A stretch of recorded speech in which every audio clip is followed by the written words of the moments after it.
What up? What up? Welcome back to Squeeze the Juice. The last official episode of the football season is here. It is the closing, the comments, the sad times. The Super Bowl was this past weekend. They said it was the most watched Super Bowl, which is sad. Because I thought it was the most mid-Super Bowl from beginning to end, and including the halftime. And honestly, commercials too. Everything about it was just very average to me. Yeah, I would agree. I guess we'll talk about the game. The game is what matters most. I mean, it was just so obvious what was going to happen. As I'm watching the game, it's so blatantly clear that the Chiefs are going to win when the Niners are settling for field goals, fumbling at both ends, right? And then just not being overly aggressive. Mm-hmm. And I think a lot of it does come down to Kyle Shanahan, but I think the other aspect of it that no one is talking about is Brock Purdy. Brock Purdy was terrible. He did not make any plays. He was a liability. The only one on offense that could do something outside of Christian McCaffrey was Jawan Jennings. He could have been MVP. I mean, and you get the touchdown pass from Jawan Jennings. It was like there was two guys on that Niners offense that actually looked like they were trying, or they were able to just win their one-on-ones, win their matchups. It was Jennings and CMC, of course. To me, Brock Purdy, that was the essence of what you saw from him. He is never going to get you over the hump. And I don't even think it's a Kyle Shanahan issue. I know they've had he specifically has been in charge of 3 games in the Super Bowl where, it didn't go the right way, right? Obviously the 28-3 disaster class between Atlanta and New England. No. And then the 2 Super Bowls between the Chiefs and the Niners here. There is something to be said about that. He definitely has part of the blame pie for sure. Definitely a good chunk. But that was Brock Purdy. And you know what? Jimmy G. That was Jimmy G 2.0 right there. The same game he played, missed a throw to Debo deep, missing throws, not making plays. The same complaints that Niners fans and that everyone else in the NFL community had about Jimmy G, you better have with Brock Purdy because it's the exact same player. The exact same player. Just younger. Just younger and cheaper and not as good looking. That's truth. Yeah, when he's compared to him and a high school girl in Utah, the same person. It's true, man. Oh. I mean, it was I only watched parts of the game, I'll be honest. I think I watched parts of the first half, and then I kind of gave up. And then I looked at our chat later in the evening, and I thought the Niners won, and then I looked on ESPN app, and I'm like, the Chiefs won. I'm like, well, I was right. Because I told my dad, I was like, we were sitting, I don't know if it was somewhere in the early second quarter or whatever. It was like 10-0, and I'm like, well, Chiefs are going to win this game. I'm going to leave. Yeah. And he's like, what? And I'm like, the Niners are in the worst spot they could be in.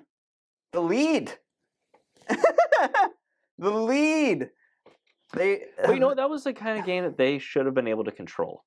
If at that point in time, the way the Chiefs are playing, they got away from giving it to CMC. They tried to give Brock Purdy a few plays to see what he can do. To me, that was about Brock Purdy not being able to get it done. I don't really know what else there is to it. I think there was one quarterback that is clearly special, clearly one of the top 3 quarterbacks of all time already. And then the other one, the last pick in the draft. That's what it was to me. It wasn't really much about the defense or the offenses in general. It was one quarterback is special and the other is very average at best. They're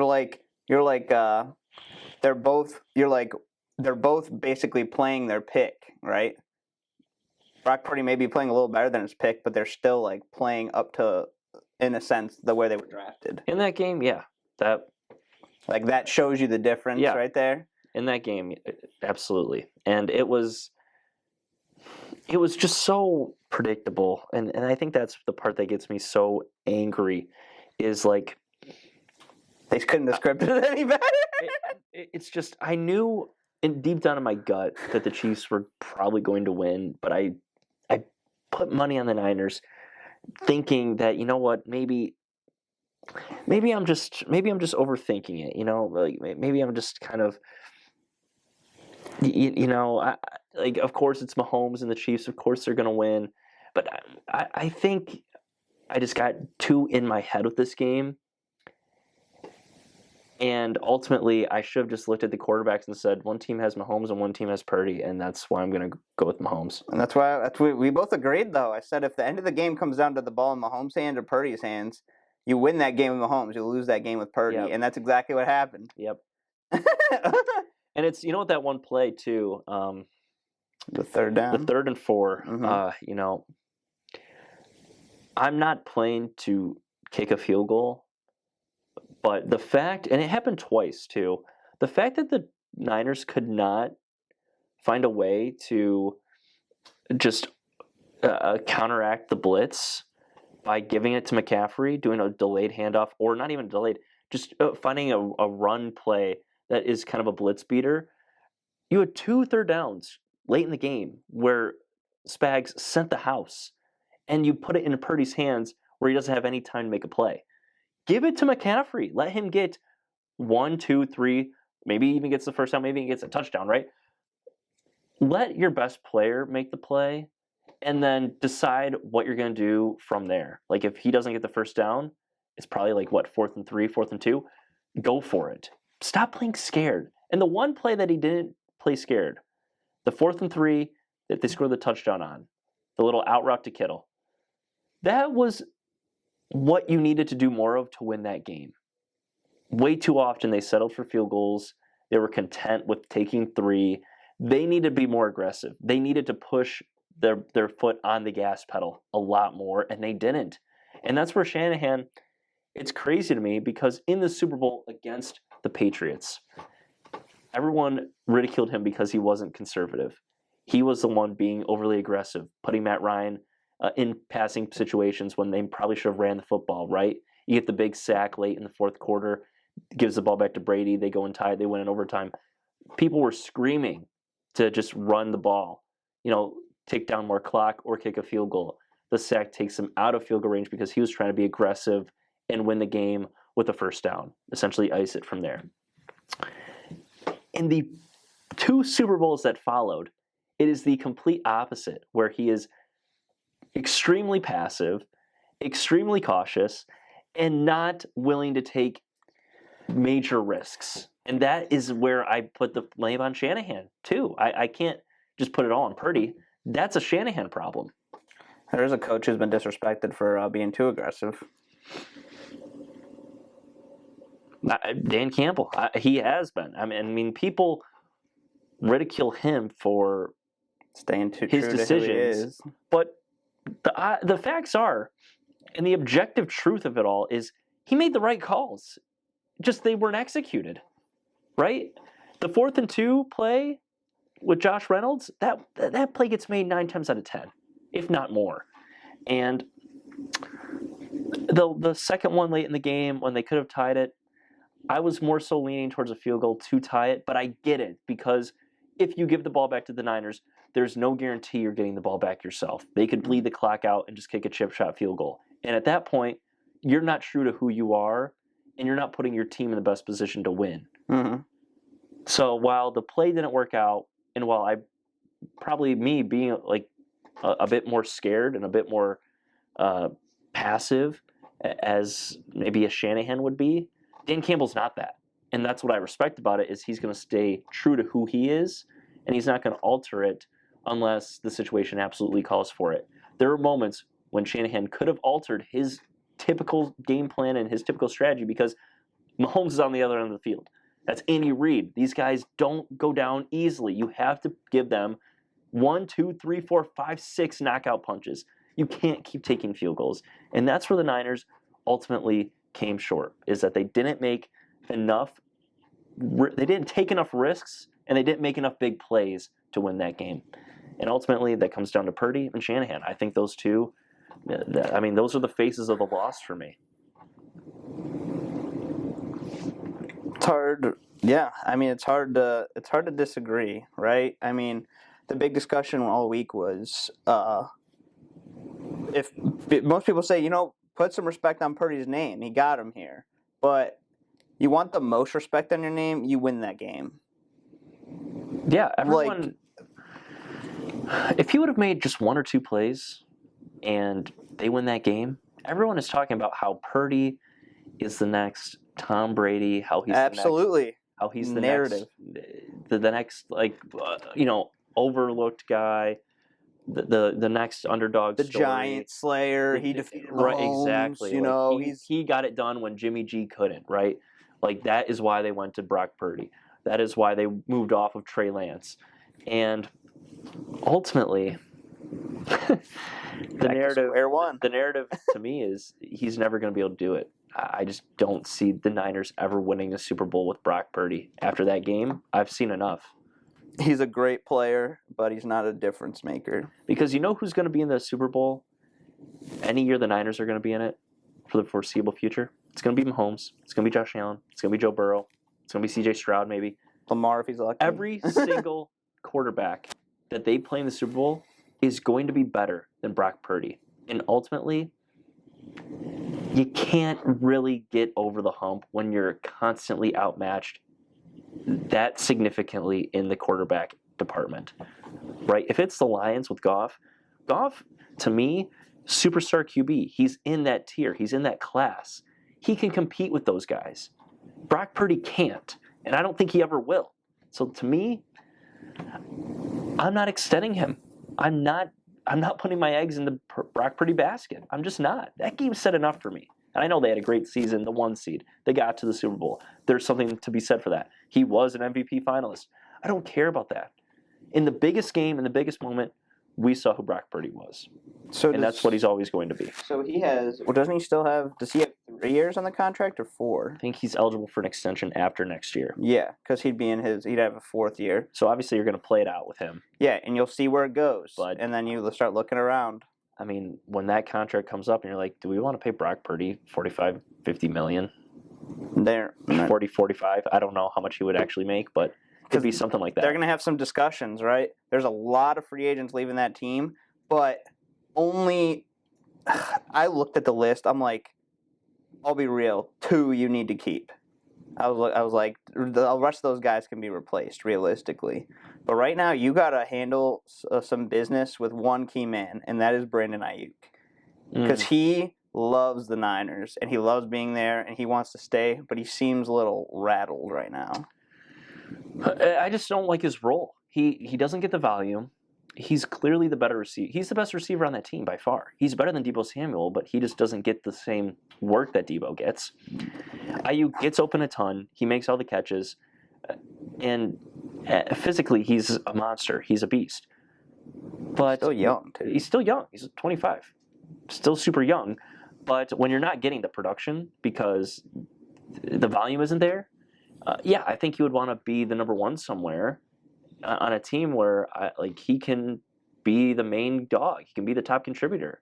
Absolutely. I can totally see him, bouncing for another destination. People said he's going to end up in Kansas City. I would love it. I would love it. Man, Ayuk, Rasheed, and then they can trust McColl or MVS still on the side. Woo. Dump Tony. But you're right. That is a big free agent that they need to bring back. Because Deebo. Deebo and Kittle were just ghosts in the Super Bowl. They were ghosts. I saw a stat. I don't know if it was first half or I don't think it was until I'll be real. I didn't keep up with Kittle that much, but you said he scored a touchdown, correct? No, he didn't. No. Okay, because I saw a stat. I don't know if it was first half of the whole game, but he had 2 receptions for 4 yards. That was his game. That was his game. I get he's a better blocking tight end, but what happened? Where are you? What happened to this? This was supposed to be the Kittle year, right? He played better than Kelsey all year. I don't know, man. It was mind-boggling. I do feel like we haven't really talked about the Chiefs a ton, but give credit where credit's due. This was not their best team, and they still found a way to win the Super Bowl. They went on the road. They got that done.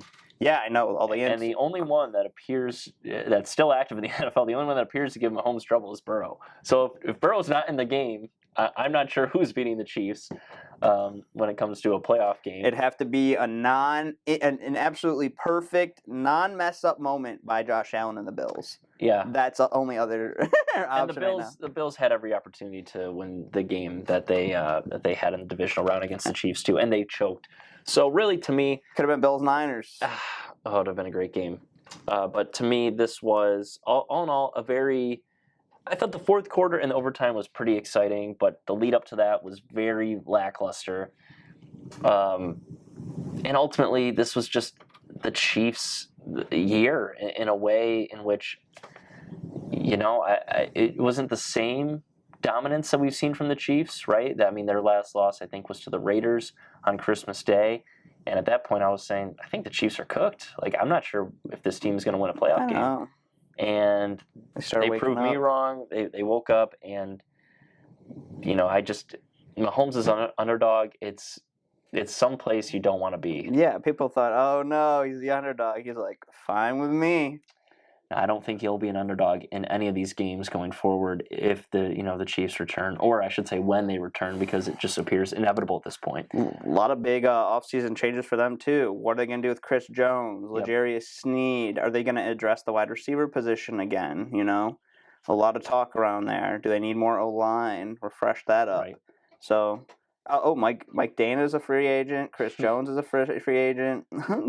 We are entering like the off-season push here, and there's going to be so much more discussion to be had. And I cannot wait to have like the Super Bowl dust settle, so we can actually kind of get a clear picture of what teams are going to do. Not just the Lions, but all teams in general, because it is, really the NFL 2.0. Really, after the season, you just get this kind of extended period where there's no games being played, but there's something new happening every day. There's some news, whatever the case may be, reports, leaks.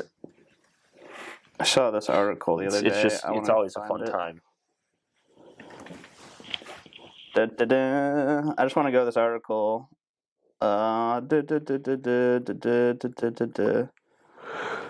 See if I can find it. I won't look at it. Power rankings. No, 2 days ago. I know, I'm like, where is this? Because it was literally saying, like, the important things that each team needs to do. It wasn't just like, I don't know, it might not have been this. There's so much discussion with this free agency. I don't know. Maybe I'll have to find it later. No, but it is a really good free agent pool. There's going to be a lot of really good receivers, running backs, defensive players. Like, there is going to be a ton of action this offseason, especially early on in March when we do have free agency openings. So it will be really interesting to see how the contenders add to their talent pool already, because with the amount of stardom in this free agent class, you could really add some key depth or some key starters to really complete your team. And that, to me, is the most important thing for the guys, and well, I shouldn't say guys, for the teams that didn't, win, obviously. The Niners, the Lions, the Ravens, the et cetera. No, I agree. Oh, yeah, this is it, what I found. So they break down pretty much all teams, like, they break down each team's, so this is like their end of the season, this is their power rankings already, kind of, going into the offseason, right? Early power rankings, and then kind of what teams need. So they break down the off seasons for each team in 3 words. So the Ravens, they got it 1. It says busy, busy, busy, because it's relating to all their off season. Yeah, they got a lot of guys that are clearly. Chiefs is goodbye, Chris Jones. We'll see.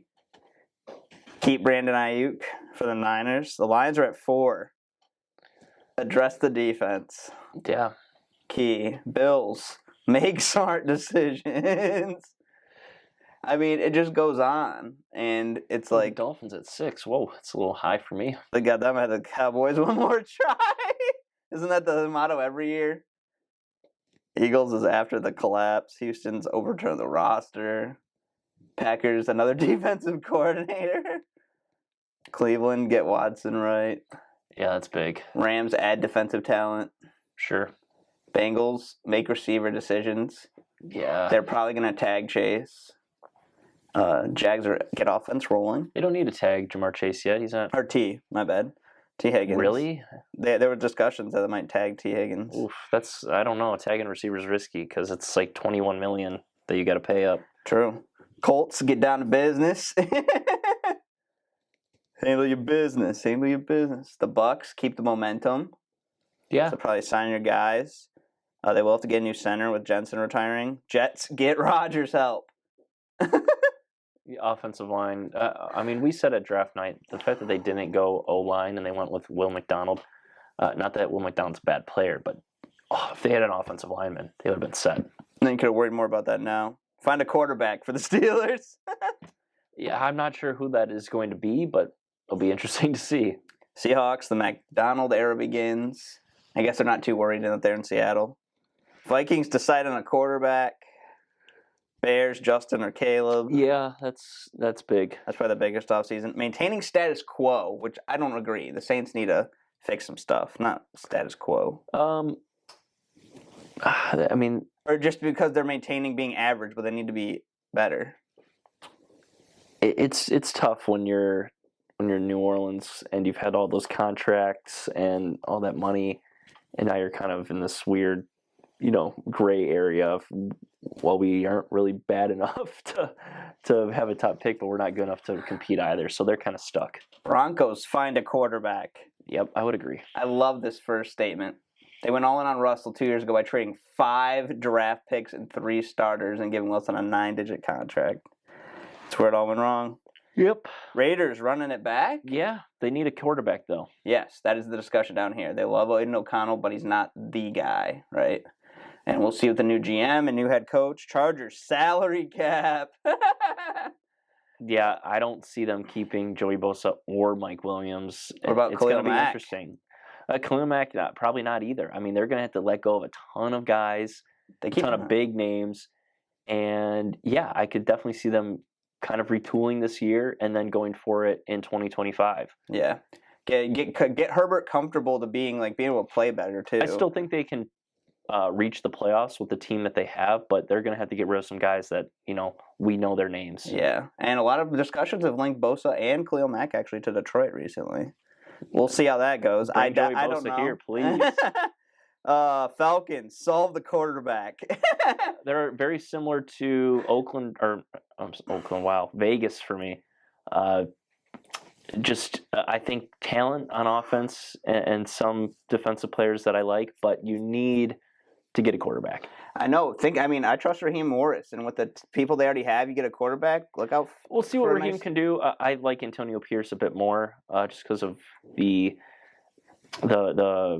I guess the culture fit that he is. Raheem Morris is just knowledgeable, but it's not just like a locked in. Seems like Pierce is like a Dan Campbell 2.0, which I like about. And Pierce. Raheem Morris is more like I know how to do my job, and I'm very analytical, and I do it well, but I'm not I'm a high energy guy. Yeah, he's just not a culture setter. No, D'Amico Ryans just high energy, but also brilliant. I'm not sure if Raheem has the same energy that a D'Amico has, or he might be more chill. Yeah, I think when you look at a D'Amico, you look at a Dan, you look at a Pierce. These are guys that are coming in culture fits. They're gonna make the culture their own, and their voice matters and it's heard. I'm not sure if Raheem has that same kind of impact, but he might be, X's and O's smart and really analytically driven. That's true. Giants, some big decisions. Yeah, this is one of those teams where quarterback mistake, maybe Saquon stays or goes. Yeah, that's going to be interesting to see how that shakes out. Tennessee fixed the O-line. They've already had the worst offseason in the league, getting rid of Rabel to bring in. I don't even remember his name. The OC for Cincinnati. Yeah, and then he hired his dad. Yeah, they have had a terrible offseason so far. Build the roster for the Cardinals. Yeah, I think this is a playoff team. I do. I think the Cardinals can definitely be a wild card team. I don't disagree. I thought they had a really good year despite only having 4 wins. I thought Gannon definitely had the guys locked in and playing for him.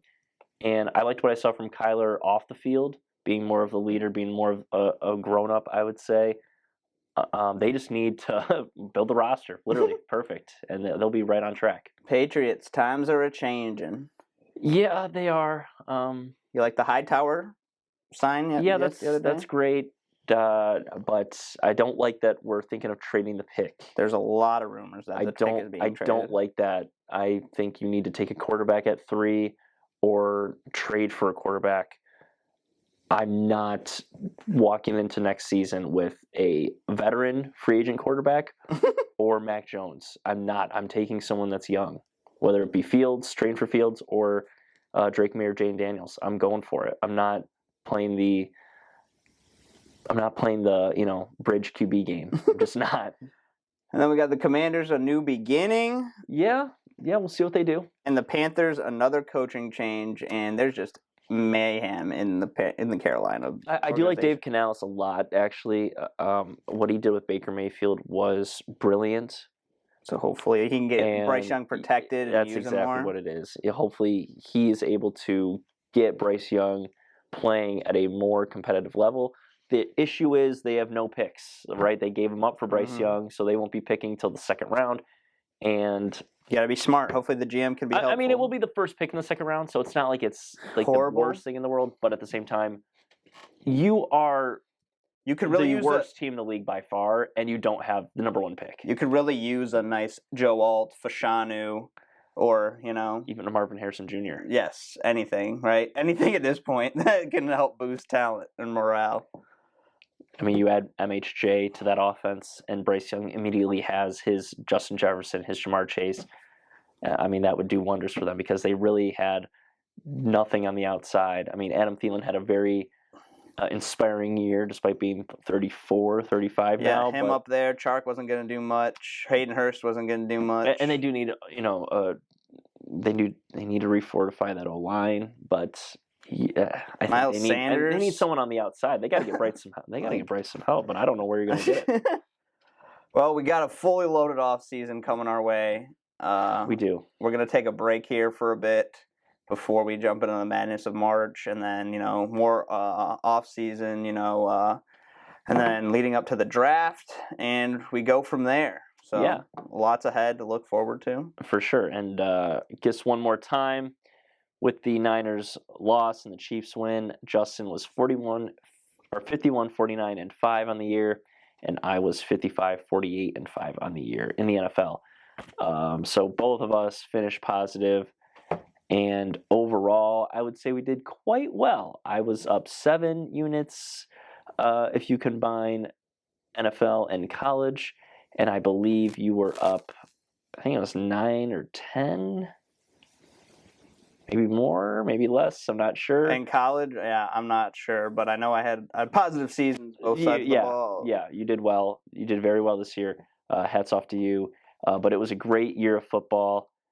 For me, I hated how both seasons ended, but that's just life. You're gonna get things thrown your way that you don't like, and it's how you respond.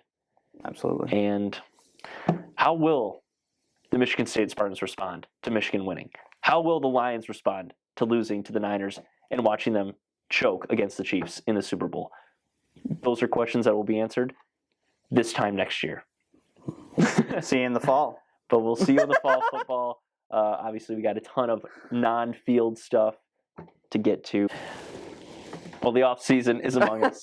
But hats off to the Chiefs. Congrats to them. The Chiefs, 3 Super Bowls in a 5-year span. Yeah, it's crazy. It is. I mean, it's Patriot-esque, and we're in the midst of another dynasty. Let's just hope they have a decade of doom like the Patriots did, where they don't win, and we can enjoy some fresh teams. That'd be great. A decade of doom would end Mahomes' career. I don't know if it would end it, but it would definitely. It'd take him to 40. I mean, Brady. I know, but Brady won half the Super Bowls he won more than half the Super Bowls he won after the age of 38. Or 30, 35? Mahomes is going to have to be less mobile then, and he's going to wake up to the reality. Is he that guy without his legs?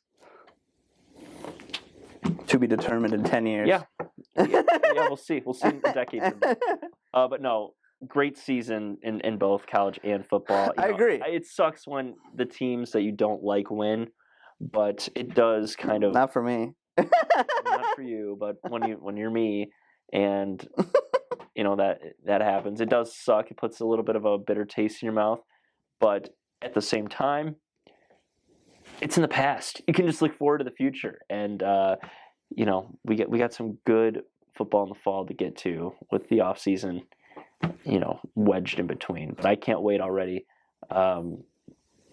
It sucks that it's gone, but it's all right. I'm already ready for the mock draft. Yeah, we hyped. got those lined up soon. He already know who wants to return for that. Oh, he will be. He will be. He probably won't be here. Probably wouldn't be here for the recap of the ag. Actually, yeah, no, he wouldn't be here if we were. I don't know what your plans are, but he wouldn't be here for doing the actual draft. I definitely want to be downtown. That's for sure.